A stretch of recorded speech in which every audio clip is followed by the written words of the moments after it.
Притчи 2 глава. Сине мой, ако приемеш словата ми и запазиш заповедите ми при себе си, така че да преклониш ухото си към мъдростта и да предадеш сърцето си на разума, ако призовеш благоразумието и издигнеш гласа си към разума,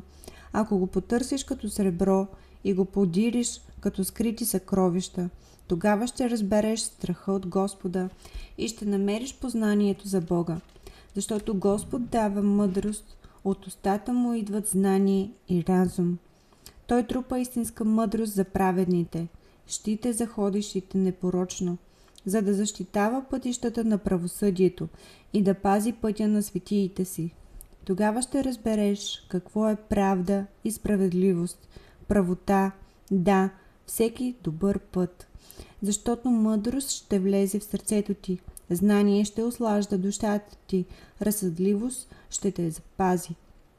Благоразумие ще те закриля, за да те избави от пътя на злото, от човек, който говори покварено, от онези, които оставят пътищата на правдата, за да ходят по пътищата на тъмнината,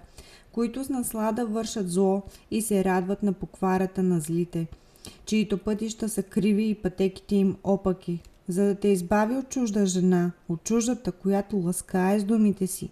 която е оставила другаря на младостта си и е забравила завета на своя Бог, защото домът ти води към смърт и пътеките й към мъртвите.